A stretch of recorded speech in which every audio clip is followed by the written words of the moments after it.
Thank you for tuning into the Pictures of Lily podcast. I'm your host, Lily Moayeri. I've been a music journalist since 1992, and I interview a lot of music-related people. This podcast is about my experience behind the story, my experience doing the interviews, just to give you a snapshot of what it's like on the other side of the digital recorder. Pictures of Lily.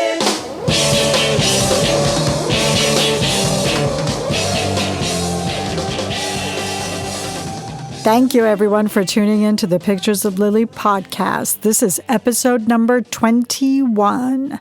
As always, thanks to those of you who have subscribed or followed us on any of the podcast platforms. You can find us on every platform by going to picturesoflily.com. That's pictures-of-lily.com. From there, you can connect to us on all podcast platforms as well as on SoundCloud, YouTube, Pandora, and we just got on Amazon Music Podcast this past week.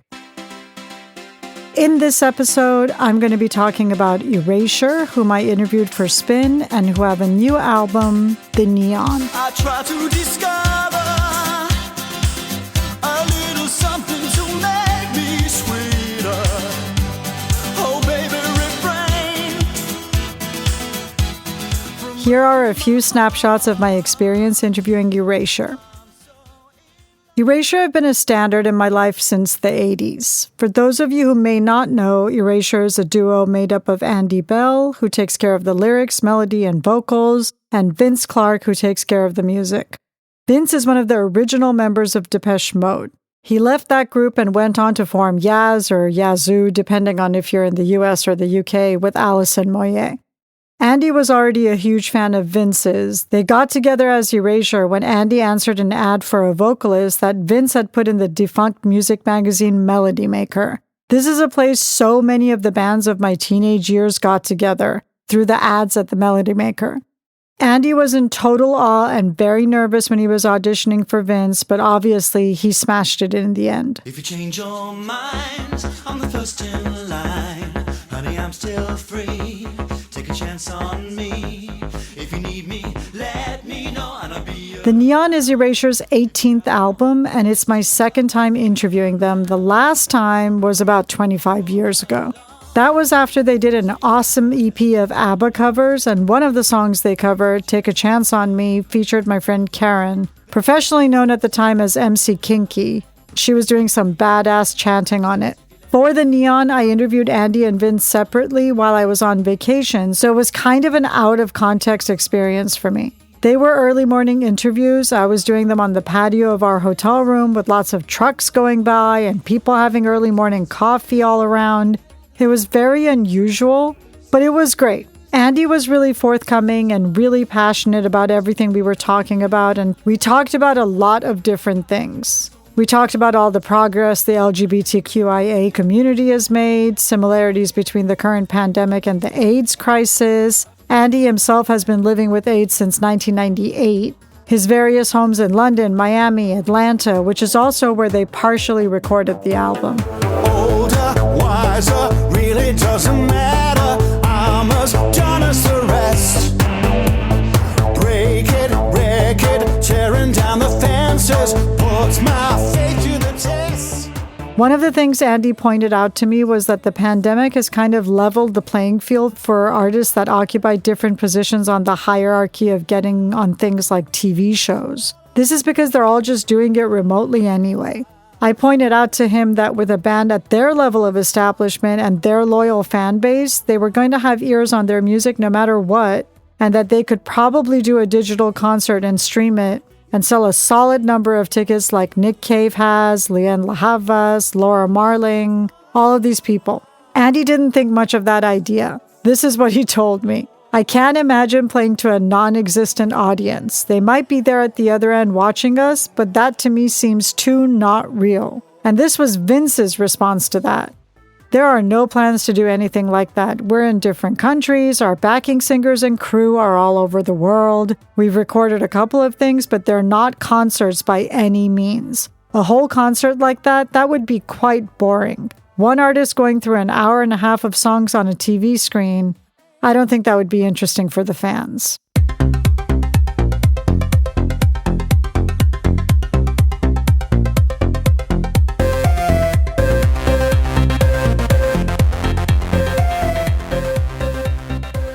Personally, I still think they would do well with a digital concert, but I can understand that they would feel weird doing it, especially with the over-the-top shows they put on. This is what Andy had to say about that. In the beginning, I was all guns blazing. I wanted to be as out could be, especially when we were on stage. There was no question about my sexuality whatsoever. After a while, when you start thinking, what's the big deal? There are so many people younger than you giving great energy. You just want to come into your own character and just be, I don't use this word often, sophisticated. You want to become like a statesperson within your performance. Do you wanna be there? Take a placebo, square in the circle. What does she know? Living every Erasure have had a massive amount of success, and just thinking about any of their songs and I can instantly sing the whole thing. That's a big feat. But from what Andy was telling me, he's reached a good place in his creative life. This is what he said. Being an artist and growing up and having confidence in yourself, it doesn't matter if you get played. It doesn't matter if you're not embraced by the music industry. It's always the latest sensation. That's just how it is. For a while, I was quite envious and jealous of that. One of my worst traits was jealousy, and I hate that. That feeling is so embarrassing, and it's so apparent on your face. You can't hide it, but then you just grow up. Ooh, sometimes the truth is harder than the pain inside. Yeah. Ooh, sometimes it's the broken heart that decides.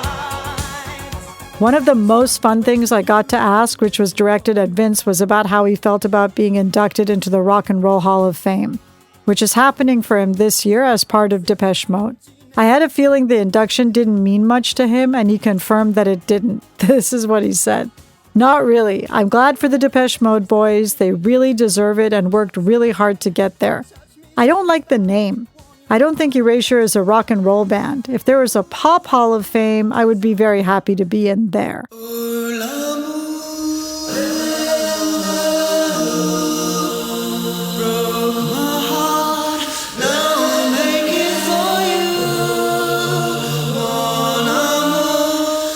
And that's my snapshot of my experience interviewing Andy Bell and Vince Clarke of Erasure, my second time in 25 years.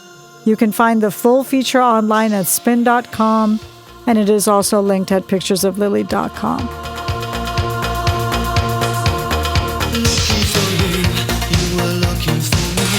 Always reaching for you, you were too blind to see. The love of my heart, why leave me alone?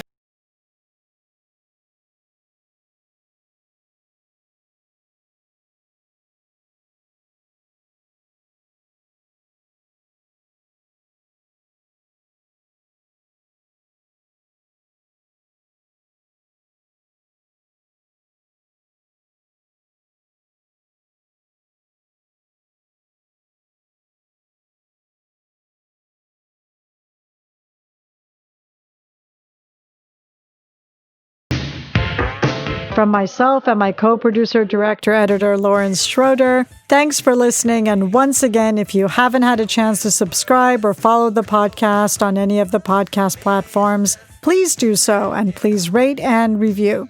You can connect to us on picturesoflily.com, and from there you can choose your preferred podcast platform, or SoundCloud, or YouTube, or Pandora, or Amazon. You can also find the playlist for the podcast episodes on Spotify and YouTube.